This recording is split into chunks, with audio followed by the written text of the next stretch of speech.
So, as a nerd and superhero fanatic, I think all comic book fans can agree that one of the best parts of seeing the world of superheroes get adapted onto the big screen is seeing how they physically will look. And as a person who's been trying to make his own TV shows, possibly his own comic line, I think one of the best parts for the artists and the writers is designing their characters. So today, we're going to talk about all of the different live adaptation suits from Marvel and DC that are my favorite. Let's get into it.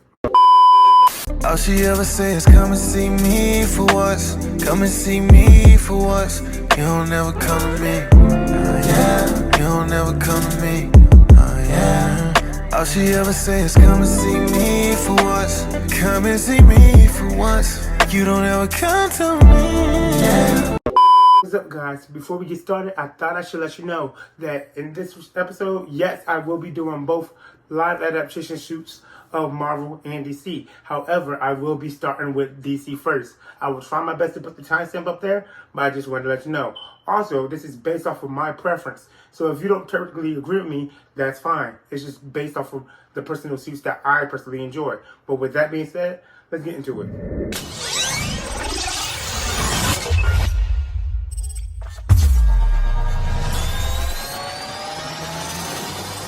Suit number one. Suit number one will be Blackbird from Black Lightning. I don't know what it is about this suit. Most of the suit, it's all black. Okay, I know it's pants and a mask and a hoodie. Simple, cool.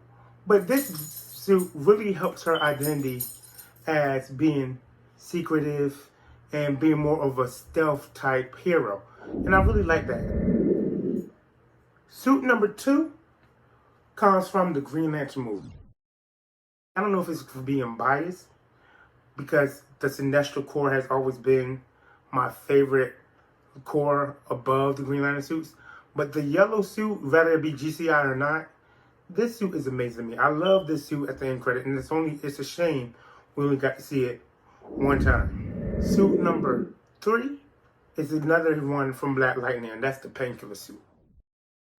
Painkiller is an assassin in the show, and this suit really fits. It's black, stealthy, it's able to move, and it has all these weapons. I think this is a real martial artist type assassin suit, and I think it's really fitting. The next movie suit I want to mention that I really enjoyed is the Aquaman Justice League suit. Just like almost everybody else in comic movie adaptations, Aquaman has had more than one suit. But this suit right here, I really enjoy the suit. This suit just seems more fitting for a warrior and a king, which we both know Aquaman is, even though he's not the king in this movie yet.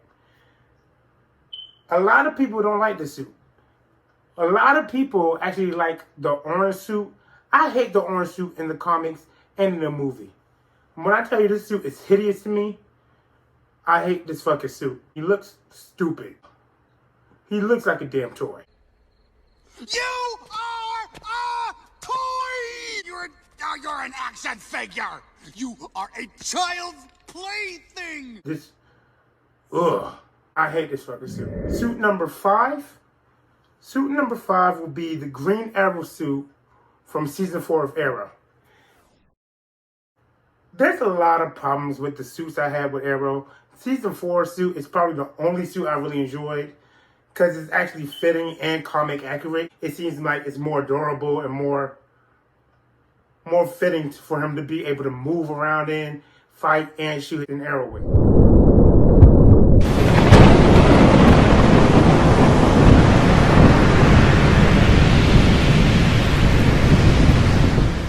So, I was going to mention a few others for this segment, but the more I looked at them, I realized that a lot of these either weren't really good, they didn't make a lot of logical sense to be battle suits, or I was contradicting myself. For example, two of my other favorites come from the show Arrow as well, and that's the Dark Archer and the Arsenal suit. And while I love the Arsenal suit because of the color scheme, and Arsenal, he's more of a fighter and more of an acrobat than Green Arrow is, and Dark Archer, it really fits, the vigilante in the dark, quote unquote. And then also, if it's his background as being a part of the League of Assassins, I felt like it would contradict what I also said about the Green Arrow suit. So I didn't want to put it and contradict myself. Another suit I like is the Black Canary Laurel Lance version of the suit. To me, less is more. But looking at Laurel Lance's version of her suit, it's more just a leather jacket, leather boots, and leather pants. And that's not really a vigilante suit. That's not really a suit at all. It's no protection. It doesn't tactically, statistically, or logically make sense. But yeah, those are some of the suits I like. So, yeah, let's get into the moral part of this video. Let's go.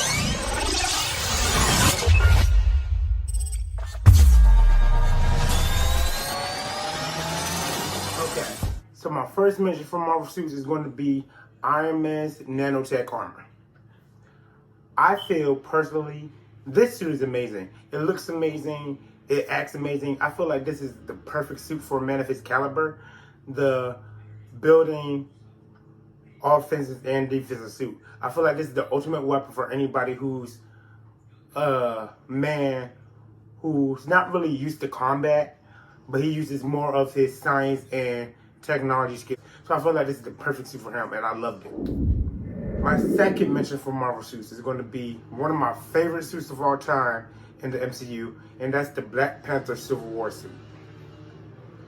Now, I don't know if this is from nostalgia. I don't know if it's from being biased, but I love this suit. First of all, I love the color scheme, of course.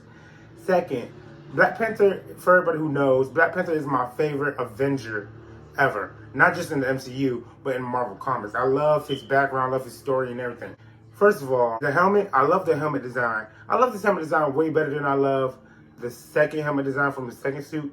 I don't really like the second suit so much like everybody else does because I feel like he relies too much on his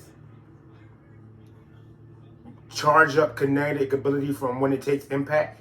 And he doesn't really do that in the comics. In the comics, he's more of a acrobat, martial artist. He's more of a combatant. He relies more on his fighting skills. And I feel like that's taken away from the movies when he relies on the power of his second suit. Mention number 3 for Marvel suits is Hawkeye's Civil War suit.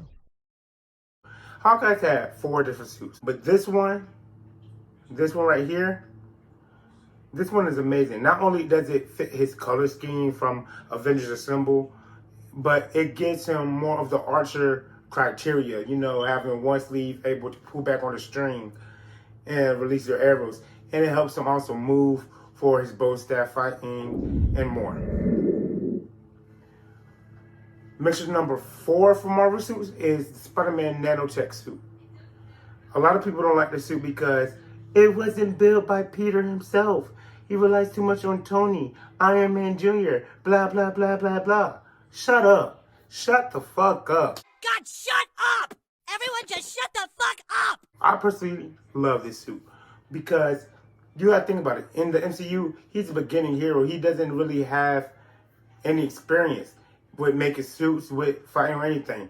And if you look at his suit that he made, there's no protection to it. There's no logical sense to it. But this one, it gives him, he has a artificial intelligence in it where it can help him and guide him, which he needs a lot for a beginner, in my opinion.